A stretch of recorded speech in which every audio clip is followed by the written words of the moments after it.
majikan, nggak ada pembantu, semuanya adalah hamba Allah. Kita semua berkata untuk ide-ide yang paling tertinggi adalah keadilan sosial dan supremasi hukum yang sekarang disebut dengan amar ma'ruf dan nahi munkar. Nah, itu kita uraikan makna amar ma'ruf dan munkar. Itu kan sebenarnya kan supremasi hukum dan keadilan sosial, bukan bawa pentungan ngobrol-ngabrik pelasuran. Seperti itu. Nah, jadi dengan demikian ide besarnya Nabi Muhammad itu untuk membangun persatuan. La ilaha illallah sebagai simbol bahwa kita adalah dalam kesetaraan. Tetapi kemudian dalam perjalanan peradaban umat Islam ini bergeser menjadi ucapan la ilaha illallah menjadi kunci untuk masuk surga. Memang Nabi menjamin barang siapa yang mendukung persatuan dijamin masuk surga, mendukung persatuan. Sekarang menjadi barang siapa yang akhir ucapannya sebelum meninggal mengucapkan la ilaha illallah masuk surga, menjadi tidak masuk akal. Masa masuk surga dengan ucapan? Memangnya film Barbie? Memangnya film Aladin? Jadi yang dijamin masuk surga yang mendukung Nabi dalam rangka membangun persatuan. Sampai di dalam doa-doa setiap habis tahlil marhaban sebagainya, Allahumma ja'al akhir kalamina la ilaha illallah. Ya Allah, jadikanlah ucapan kami yang terakhir adalah la ilaha illallah, berdasarkan ada hadis makana akhiru kalami la ilaha illallah dakhalal jannah. Barang siapa ucapan terakhir sebelum meninggal ketika nazar, ketika nyawa akan keluar, dia mengatakan la ilaha illallah, dijamin masuk surga. Kok jadi bergeser? Padahal di Al-Quran sendiri itu kita dikasih tahu ada informasi yang penting sekali bahwa masuk surga itu bukan dengan ucapan. Orangnya Aladin bin Saladin ini sudah jelas sekali. Nah, persatuan terjadi. Alhamdulillah ini 23 tahun selesai. Nabi Muhammad telah melaksanakan tugas dengan sempurna. Al-yawma akmaltu lakum dinakum wa atmamtu 'alaikum ni'mati wa raditu lakumul Islam dinan. Ini ayat ini isinya menyatakan bahwa Nabi Muhammad telah melaksanakan tugasnya sebagai Rasul dengan sempurna. Tetapi pemahamannya bergeser lagi, yaitu beranggapan bahwa Islam adalah agama yang sudah sempurna. Mana mungkin di dunia ada kesempurnaan? Jadi kalau gitu perbudakan masih boleh, milkul yamin, beli perempuan kayaknya masih boleh, jual beli manusia boleh. Ya Al-Quran tidak dilarang. Ya, jadi artinya bahwa Islam belum pernah sempurna, dan Nabi mengatakan bahwa tidak akan pernah sempurna, akan dilanjutkan oleh generasi kita setelah itu. Siapa yang bersifat Khadijah ini kan disembunyikan. Apa agamanya Siti Khadijah? Yang pasti dia bukan penyembah berhala. Yang pasti dia bukan Yahudi. Agamanya apa? Tetapi kalau kita lihat dari pernikahannya dengan Nabi Muhammad tidak pernah berpoligami. Di Jazirah Arabia Yahudi berpoligami, penyembah berhala musyrikin juga berpoligami, orang Islam berpoligami. Yang tidak berpoligami agamanya apa? Jadi Bapak yang menjawab sendiri. Tetapi yang jadi pertanyaan bagi saya, yaitu ketika Nabi Muhammad SAW menerima wahyu, dikonsultasikan dengan seorang ahli spiritual. Siapa namanya? Waraqah bin Nawfal, seorang pendeta. Nabi Muhammad, Nabi kita mengkonsultasikan wahyu itu dengan seorang pendeta. Jadi Khadijah ini siapa sebetulnya? Ini jadi masalah. Ini sebetulnya ada yang disembunyikan. ada yang sembunyikan. Ya, jadi silakan kesimpulan saja agamanya apa. Tidak mau dimandu dan mengkonsultasikan wahyu itu dengan seorang pendeta. Jadi agamanya apa? Kemudian juga ketika sahabat-sahabat Nabi Muhammad itu ditindas, diintimidasi oleh orang-orang Quraisy di situ, terpaksa harus diungsikan, dihijrahkan, diamankan. Kemana? Ke Habasyah, kepada orang-orang Nasrani. Kemudian apa yang terjadi? Mereka dihormati di situ. Ada apa sesungguhnya ini? Muhammad itu ditindas, diintimidasi oleh orang-orang Quraisy di situ, terpaksa harus diungsikan, dihijrahkan, diamankan. Kemana? Ke Habasyah, kepada orang-orang Nasrani. Kemudian apa yang terjadi? Mereka dihormati di situ. Ada apa sesungguhnya ini? Oke, assalamualaikum warahmatullahi wabarakatuh. Berjumpa kembali bersama kita di sini channel Sahabat Orchid TV, kawanku ya. Oke, mudah-mudahan sahabat-sahabatku semuanya tetap selalu dalam kebaikan, dimudahkan segala urusannya, dilancarkan rezekinya, dan dikabulkan semua hajat-hajatnya. Amin ya robbal alamin. Dan oke, di video kali ini kita akan membawakan kajian singkat dari beliau, yaitu Gus Baha. Di sini statement daripada Buya Syakur, kawan-kawan ya, tentang katanya agama Islam itu belum sempurna, seperti itu. Mari kita simak videonya, kajian singkat dari Gus Baha. Mohon simak videonya sampai akhir selesai biar kita tidak gagal paham atau salah paham dalam mensikapi apa yang disampaikan daripada beliau, yaitu Gus Baha. Mari kita simak videonya. Let's go. Bismillahirrahmanirrahim. Ketika Allah menghentikan agama ini sudah sempurna, sebetulnya yang dikatakan Allah itu tema-tema fikih. Jadi orang sekarang tuh ngawur sekali kalau mengatakan tasawuf itu di atas fikih, itu keliru sekali. Kita bisa mengikhlaskan ngamal itu setelah lolos uji fikih. Jadi misalnya, saya sholat tak ikhlaskan untuk Allah. Status sholat itu harus benar dulu. Ada fatihahnya, ada rukuknya, ada sujudnya. Status sholatnya aja gak benar, kok ini diikhlaskan, diikhlaskan baik. Itu kan seperti sodako. Sodako itu pakai harta, hartanya halal, baru disedekahkan, baru diikhlaskan. Kalau hartanya saja sudah ada halal atau nggak ada sama sekali, sementing ikhlas ya. Jadi ikhlas mbahmu, sementing mulang ikhlas, mulangnya rapayu ikhlas. Jadi kiai sementing ikhlas, kiai rapayu, mau diikhlaskan apanya tuh. Jadi perangkat fikih itu jelas ya. Nah kelirunya kita, kenapa kok gak sampai konangan kalau ayat itu fikih? Ya mereka hafal Quran, ngerti-ngerti dalil al yauma akmaltu lakum. Iku cara ketemu wong nahwu itu dalil kriminal. Wong al yauma iku dzaraf itu dita'alluq. Ya ora ono takok. Pancen padha ra isane. Mesti nek ono dalil al yauma takok mbah niku dzaraf. Ujug-ujug dzaraf kok ning ngarep ono cara nahwu coba. Bisa dzaraf di depan. Tidak bisa, dzaraf itu butuh ta'alluq. Ta'aluk itu mesti mendahului. Ucuk-ucuk dalil kok al-yauma ing dalam iki dino, ing dalam dari apa? Tapi baru kayak bodoh bareng-bareng ya aman wae.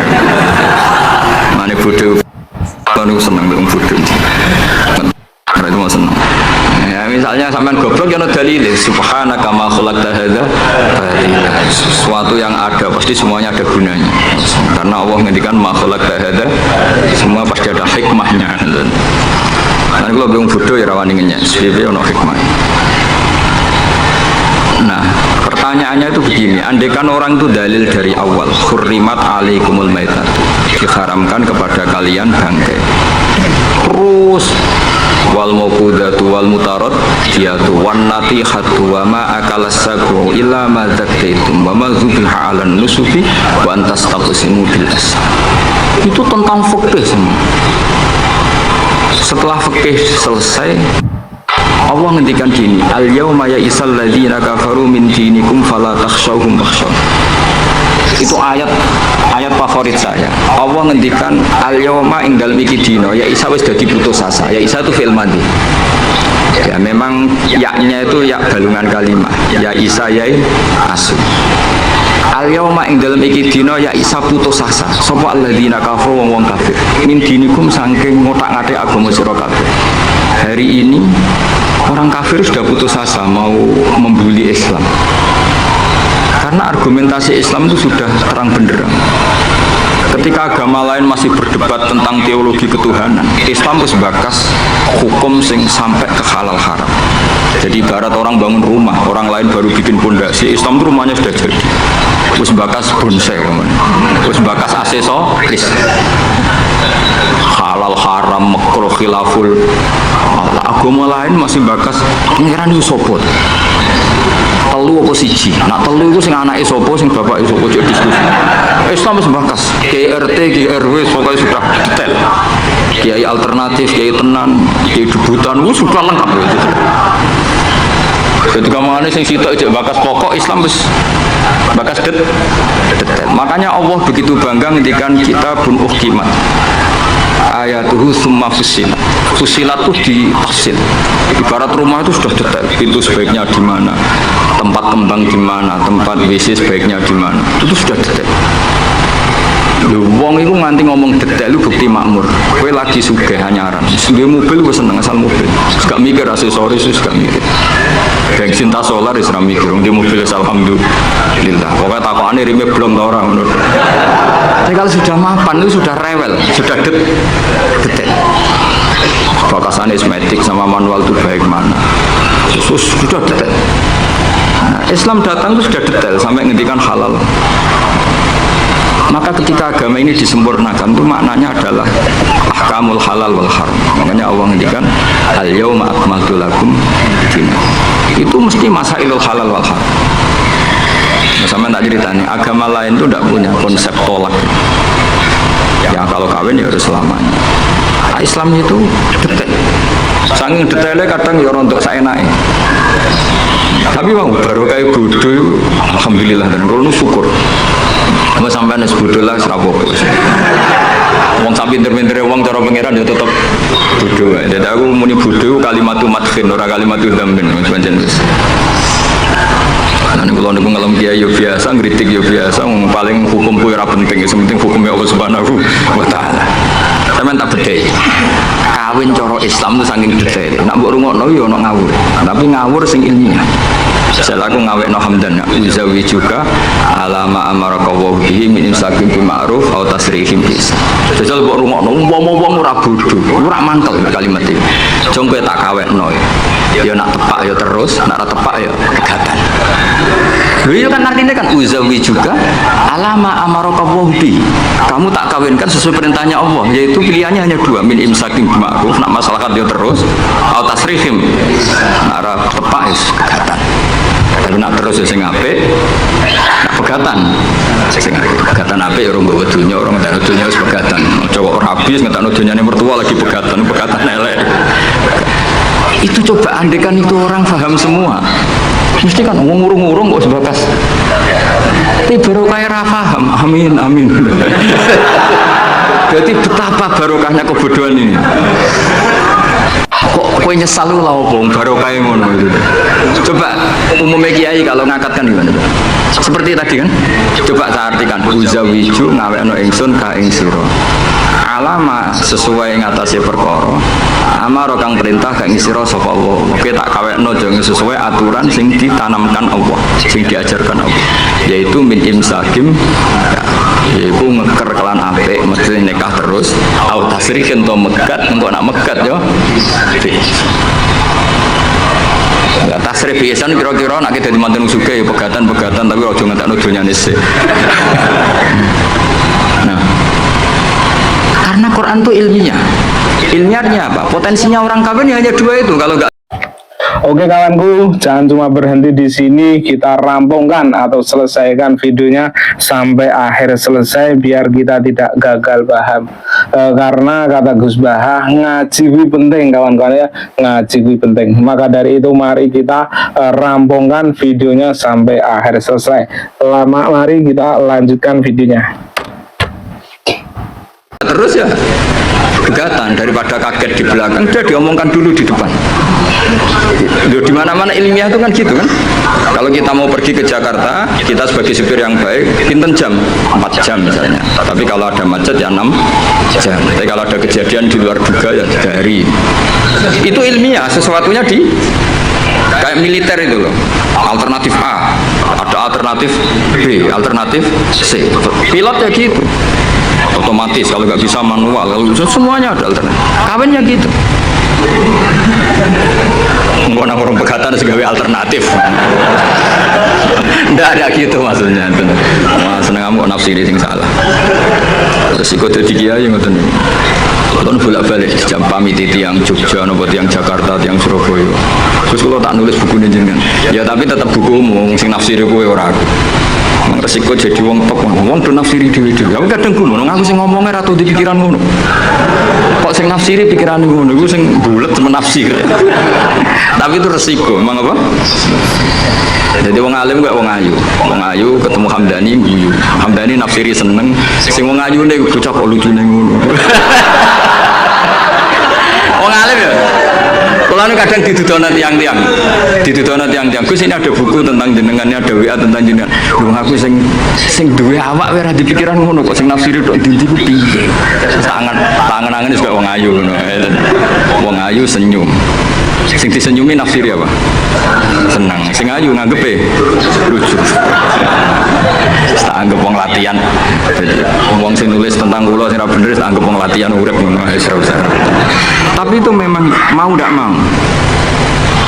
Dulu zaman sahabat yang alami seperti itu. Nabi misalnya dapat wahyu alladzina amanu wa lam yalbisu imanahum bidzulmin ulaika lahumul amnu wa hum.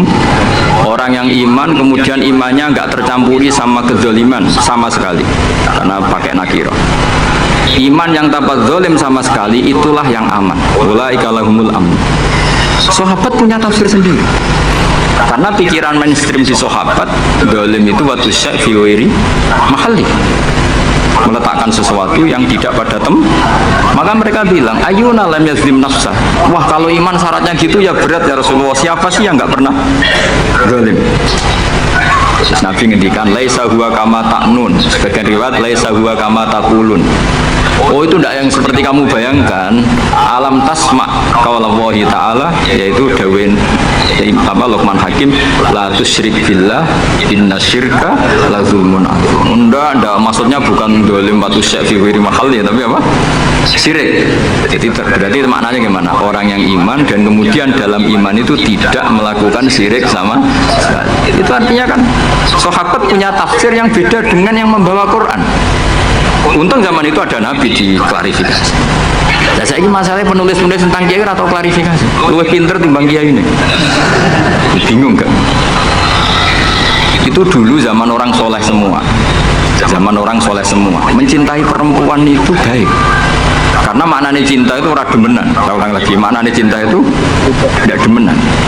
Yaitu perempuan dilihat sebagai sarana reproduksi atau sarana pendidikan.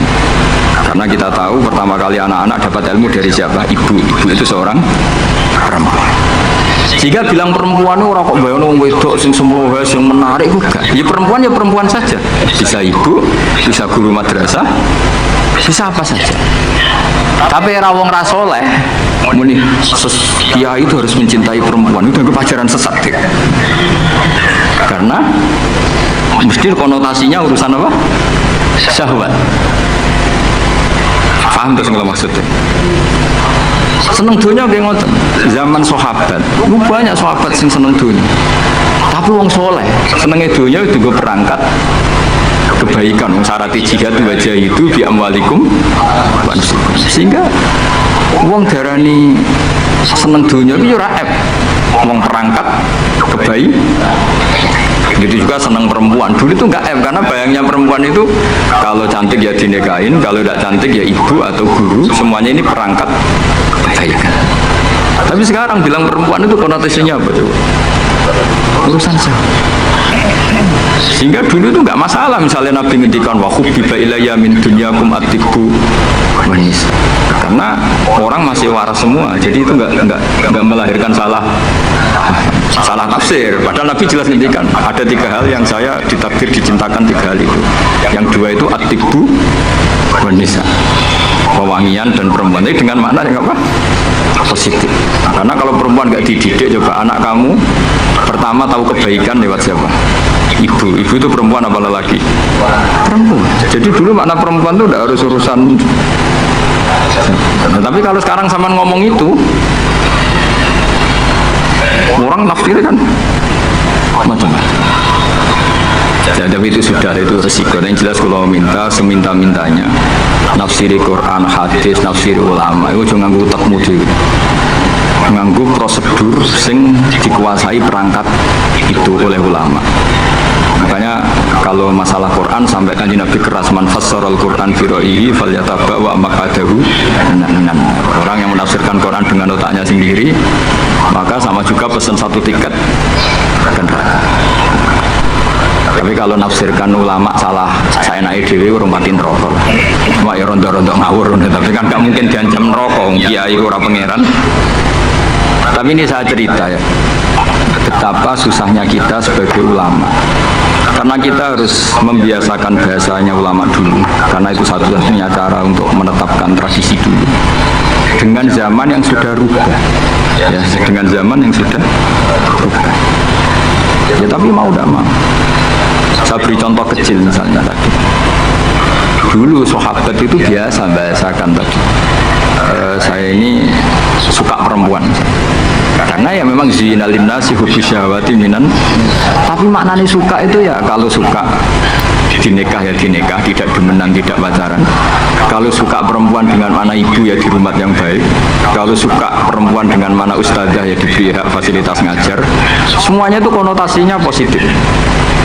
Seneng dunia kayak ngoten, aku seneng duit, aku itu kedonyan, aku itu seneng harta. Maksudnya apa? Itu perangkat aku seneng murid, aku seneng nak ngaji itu ngaji wadah. Banyak dia dulu yang bilang gitu. Aku seneng kalau ngaji itu yang ngaji banyak. Bukan urusan salam template, orang urusan sowanan gula akeh, tapi ingin kebaikan itu didengar orang.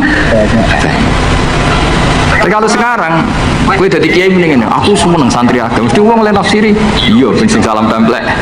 Oke, jadi sekarang perangkat sultan luar biasa. Luar biasa. Dulu enggak, dulu tuh ya duwahi ma'al jamaah, kalau ingin barokah ya harus rame-rame. Alaikum bil jamaah. Jadi ngaji semakin banyak semakin baik, maksudnya semakin tahu hal positif yang banyak semakin. Tapi sekarang kan muni aku laris pengajianku, wong pikirannya berapa itu hasilnya kan itu. Ruwet soalnya zaman akhir ruwet, tapi nikmati mawon nikmati. Oke kawanku, terima kasih banyak. Alhamdulillahirrabbilalamin. Kita sudah menyelesaikan kajian singkat dari beliau yaitu Gus Bah. Hampir setengah jam penuh kita menemani kawan-kawan ngaji lewat akun YouTube ini kawan ya. Walaupun kita lewat YouTube ngajinya, mudah-mudahan kita tetap bisa dianggap sebagai murid beliau. Mungkin begitu kawan ya. Terima kasih banyak yang sudah mendengarkan. Mudah-mudahan kita bisa mengambil ibrah dari mengkaji kajian dari Gus Bah walaupun singkat.